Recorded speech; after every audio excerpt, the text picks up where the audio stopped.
Pickle, humina na nga ba? Na-nerf nga ba siya dito sa Baki Rehen? Yan ang ating pag-uusapan sa video ito. Kung saan aalamin nga natin kung ano nga ba ang dahilan kung bakit nga ba na-nerf etong si Pickle o humina na dahil sa pagkatalo niya nga kay Jack Hanma. Pero bago nga natin simulan yan ay pakipindot muna etong like at subscribe button para na rin sa pag-unlad sa ating munting channel. At tara, simulan na nga natin mga tol. So, ipinakilala nga sa series etong si Pickle bilang isang napakabagsik at napakalakas na karakter na maski nga etong si Yujiro Hanma ay napilitan pang gumamit ng teknik para lang mapabagsak etong si Pickle. Ganyan kalakas etong si Pickle mga tol na maski nga ang pinakamalakas na creature sa buong mundo ay gumamit pa ng teknik mapabagsak lang siya. At sa sobrang lakas niya ay maraming fighter na gustong lumaban sa kanya.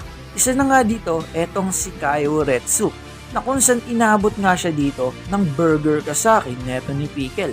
At ang pangalawa naman, etong si Katsumi, na kung saan minat-ngat nga etong buto niya.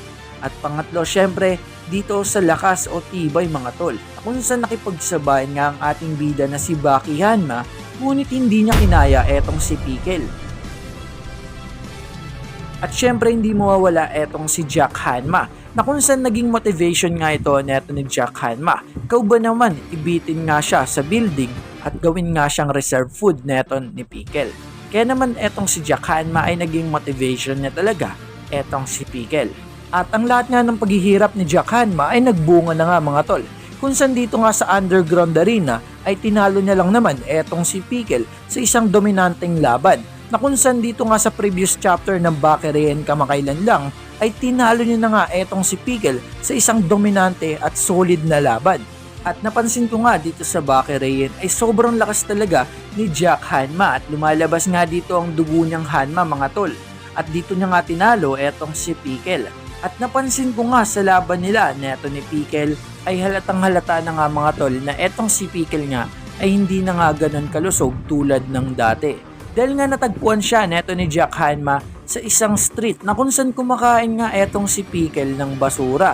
Na kung saan nakita niya nga natin mga tol, kinain niya nga ang mga uwak at syempre etong pangalawa.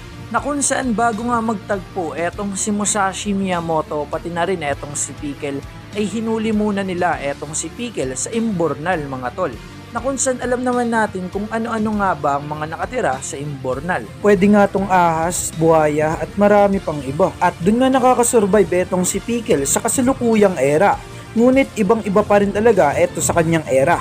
Dahil nga sobrang laki ng mga dinosaur na kinakain niya doon at sobrang lalaman nga nun mga tol.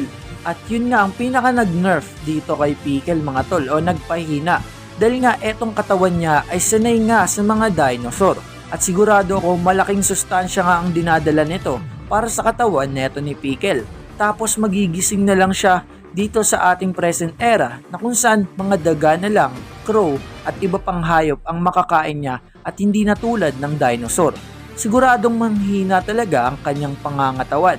Pero nandun pa rin ang lakas neto ni Pickle pero hindi na tulad nung unang ipinalabas o unang pinakita sa atin etong si Pickle. Kaya nga makikita nyo dito sa kanyang mga previous fight tulad ng laban niya kay Musashi Miyamoto, laban niya dito kay Jack Hanma, etong kanyang dalawang pagkatalo mga tol ay hindi na nga ganun kaliksi etong si Pickle. Dahil nga alam na natin na nanghihina o naapektuhan talaga ang pangangatawan neto ni Pickle dahil nga dito sa era na kanyang kinagisnan.